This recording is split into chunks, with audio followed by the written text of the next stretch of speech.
लुकमान साहब, ये ज़राअत और रियल एस्टेट सेक्टर से हमें टैक्स लेना नहीं है, रिटेलर से हम टैक्स लेने में नाकाम हो चुके हैं, तो ये जो 13,000 अरब का हम टारगेट रख रहे हैं, 2,000 अरब के इजाफी टैक्सेस का हम टारगेट रख रहे हैं, ये काबिल अमल है? ये रिवायती तरीके से जिस तरह ये सैलरीड पर्सनस पर या जो पहले से टैक्स पेयर्स हैं उन्हीं पर मजीद टैक्सेस आयद किए जाएंगे? मेरा ख्याल है अशफाक ने जिस तरह से कहा वो हमें उन लोगों से तो टैक्स हासिल नहीं कर सकते और हमें अपनी जो ट्रेडिशनल अप्रोच है उसको चेंज करना होगा। और जिस तरह से हमने डिजिटलाइजेशन कैपिटल मार्केट में की थी, जिसमें हर चीज़ को ट्रांसपेरेंट तरीके से हमने उस तरीके से जिस तरह से हमने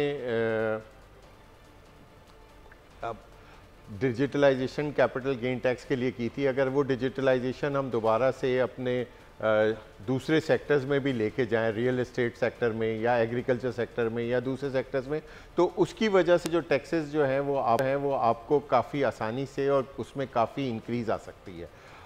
हमारे यहाँ जो लीकेजेस हैं उनको कंट्रोल किया जाए, क्योंकि जो एग्जिस्टिंग टैक्स पेयर है वो तो टैक्स अब इस लेवल का दे चुका है कि अगर आपने उसको मज़ीद इंक्रीज़ किया तो उसमें कैपेसिटी नहीं है। आपने जैसे सैलरीड टैक्स पेयर्स का जिक्र किया, अगर सैलरीड को अगर आप मज़ीद टैक्सेशन को इंक्रीज़ करते हैं तो लोग वैसे ही मुल्क छोड़ने को तैयार हैं। अशफाक भाई ने जो बात की मैं उससे थोड़ा सा डिसएग्री करूँगा। पहले मेरी एक PwC के पार्टनर से बात हो रही थी, उनका ये व्यू था कि पहले 100 लोग अगर क्वालिफाई होते थे तो उसमें से 50 लोग छोड़ के चले जाते थे, 50 लोग हमारे पास होते थे। आज जो है 80 या 90 लोग उनमें से पाकिस्तान छोड़ के जा रहे हैं और सिर्फ 10 या 12 अपने फैमिली रीजंस की वजह से जो है वो यहाँ पे रह रहे हैं। तो उस पर हमें थोड़ा सा देखना होगा कि हम उस सेक्टर को कैसे सर्वाइव कर सकते हैं। ठीक तो है, उस लिहाज से हमें जो है नए एरियाज और नए तरीक़ेकार से टैक्स कलेक्ट करना होगा, ना कि वही पुराने तरीक़ेकार को मज़ीद अगर हम इंक्रीज़ करते चले गए तो वो काम नहीं आए। तो अब ये लुकमान साहब, ये नए एरियाज़ और नए तरीक़ेकार, नए मैकेनिज़्म ये कब डिस्कवर होंगे? ये पहली बार आई हुई हुकूमत तो नहीं है। ये जितने भी इस वक्त हमारे सियासतदान और हुक्मरान हैं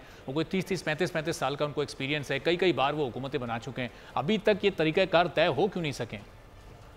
मेरा ख्याल है बिल्कुल तरीक़ेकार तो तय हो चुके हैं, मगर उनकी एग्जीक्यूशन नहीं हुई। जो रिपोर्ट का जिक्र अशफाक कर रहे थे वो तरीक़ाकार तो ऑलरेडी उन्होंने उसमें काफ़ी सारी चीज़ें आइडेंटिफाई की हुई हैं। कुछ और चीज़ें हैं जो डिजिटलाइजेशन के हवाले से, अगर हम इन दो चीज़ों पे ही काम कर लें तो हमारे जो 3-3.5 हज़ार अरब के जो टारगेट्स हैं वो बहुत आसानी से पूरे हो सकते हैं, क्योंकि एक 15 से 16% तो उसमें इन्फ्लेशनरी इम्पैक्ट भी आता है और इकोनॉमी ने भी पहले के मुकाबले में थोड़ा सा परफॉर्म करना शुरू कर दिया है। अगर आप देखें तो आपकी गाड़ियों की सेल भी बढ़ी है, आपकी दूसरी सेल्स भी बढ़ना स्टार्ट हो गई हैं, तो उसका एक नेचुरल इम्पैक्ट भी आएगा। तो अगर आप उन इम्पैक्ट्स के साथ कुछ चीज़ों में बेहतर तरीके से चीज़ें उसमें चेंज ले आएँ तो आपके ये टारगेट्स अचीव हो सकते हैं और उसमें ज़रूरी नहीं है कि आप उन्हीं टैक्स पेयर के रेट्स को इंक्रीज़ करें। सही। सब्सक्राइब करें और बेल दबाएं ताकि कोई खबर रह न जाए।